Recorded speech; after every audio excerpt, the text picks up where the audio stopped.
Comment définissez-vous aujourd'hui Charles Blé Goudé, loin de l'image que veut lui accorder, veut lui imposer ses détracteurs, y compris ses ennemis politiques? Quelle est l'image réelle que vous voulez expliquer aux Ivoiriens de votre jeune frère, celui que vous appelez affectueusement votre frère, votre jeune frère que votre mère ne vous a pas donné? Merci. J'aime beaucoup cette question. Charles Blé Goudé, depuis que moi je le connais, c'est quelqu'un qui est constant. C'est quelqu'un qui est droit. Mais c'est surtout quelqu'un qui est humain. Charles Blé Goudé s'est demandé pardon quand il a tort. Parfois même, il n'a pas tort, mais il demande pardon. Juste parce qu'il veut aplanir les choses. C'est quelqu'un qui est loyal. C'est quelqu'un qui a de la conviction. C'est un homme comme ça. Et puis, c'est quelqu'un qui est loin de l'argent. Ce n'est pas un homme d'argent, Charles Blé Goudé. Il n'a pas d'argent. Il n'a rien. Il n'a rien. Il vit des cotisations de son parti, le COJEP. On les appelle les cotiseurs. Je veux les saluer ce soir. On les appelle les cotiseurs parce que ce qu'ils font, c'est incroyable. Quand Charles Blé Goudé rentrait en novembre 2022, ils ont dit qu'il faut qu'ils refusent le billet de la CPI. Ce n'est pas la CPI qui doit payer ton billet. Ils ont payé 3 billets. Ils disent on fait différentes dates pour ne pas que les gens sachent. Et puis quand tu as ta date, on garde ce billet-là. Ils ont cotisé 35 millions de francs CFA qu'ils lui ont remis. On dit ça, c'est juste pour t'installer. Tous les mois, ils cotisent pour lui. Et on entend des gens dire, il est traître, il prend l'argent du pouvoir, il prend ceci. Mais non.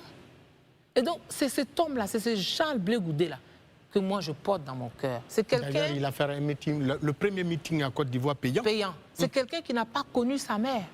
Et les gens sont allés insulter sa mère. Ils ont déterré sa mère pour l'insulter. Comme si c'était, ah, c'est pour ça que ta maman même est morte en couche. Est-ce qu'on fait ça? Ne vous en inquiétez pas, ils l'ont fait pour aussi M. Ouattara. Ben voilà. Donc, c'est quoi cette intolérance?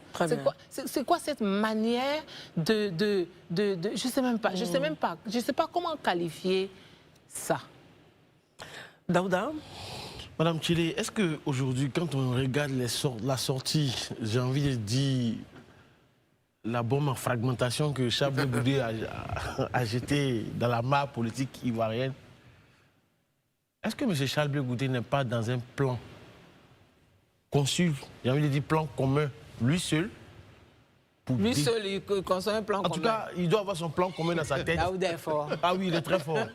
Pour détruire et déstructurer carrément le PPACI. La gauche doit s'unir, mais ça sera sans le PPACI. Est-ce qu'on peut dire ça? Non, je ne crois pas. Je crois qu'il a envie. Charles Blé Goudé c'est sa famille. On enlève l'étiquette PPACI. C'est les gens de gauche. C'est sa famille.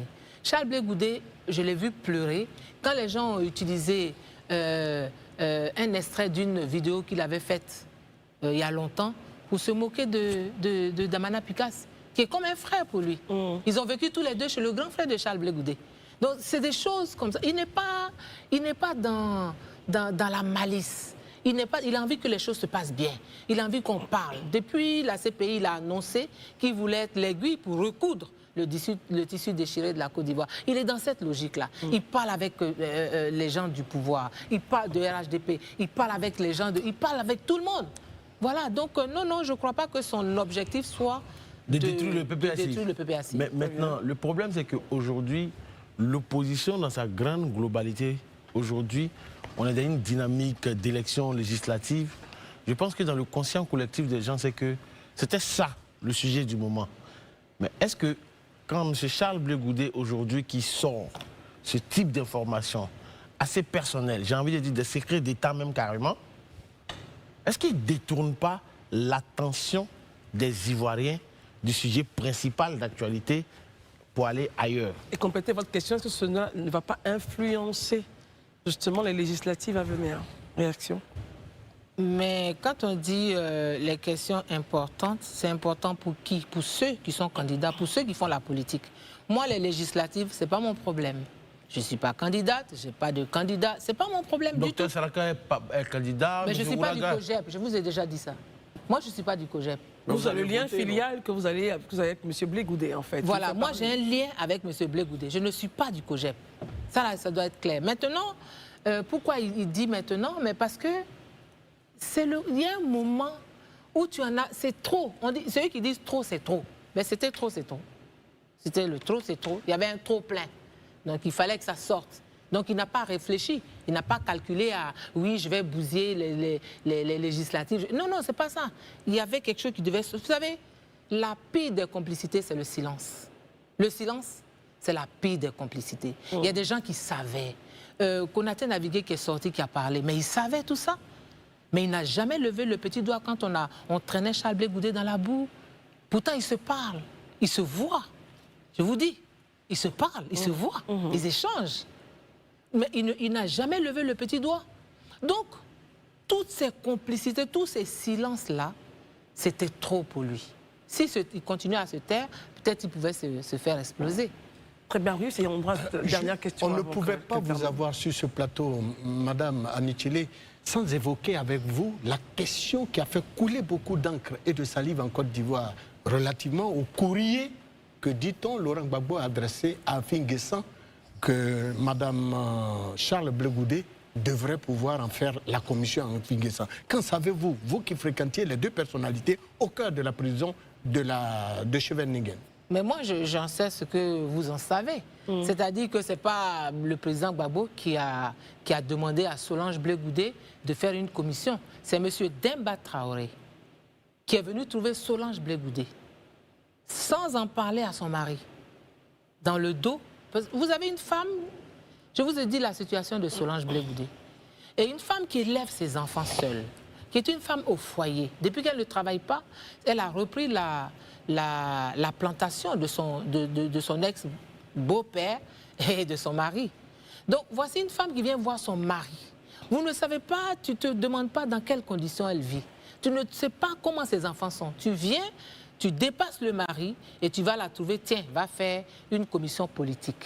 Elle vient dire à son mari, il dit non, ma femme ne fera pas une commission politique, elle n'est pas du FPI, elle n'a rien à voir avec ça. Mais Demba Traoré, il n'a pas une épouse, il n'est pas marié.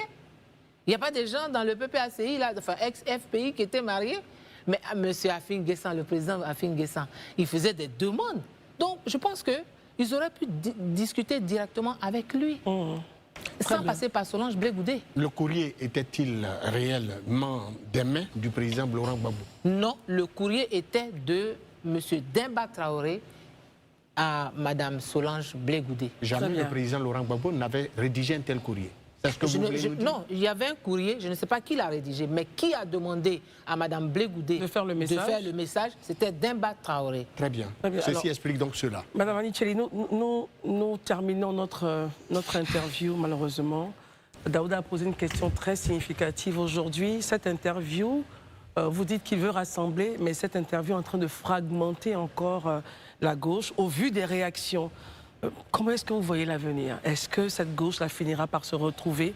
Et puis, est-ce qu'on n'est pas encore en train d'exacerber les tensions entre l'épouse du président Laurent Gbagbo, qui est mise au pilori dans cette affaire, et puis vous, et l'autre, et puis comment vous voyez l'après Gbagbo, justement?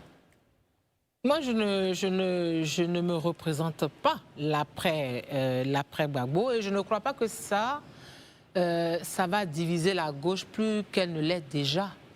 Je pense qu'à un moment donné, il faut que des voix se lèvent quand ça ne va pas. On ne peut pas payer des cyberactivistes contre une personne et penser que ça va rester comme ça. Et vous dites que ces cyberactivistes sont payés par l'épouse du président Laurent Gbagbo? En tout cas, ils sont payés. Là, je n'ai pas la confirmation. Mais moi, donc il y a quelqu'un qui paye. Voilà, c'est ça. Et il faut savoir que les réseaux sociaux, c'est virtuel. Ce n'est pas la vraie vie.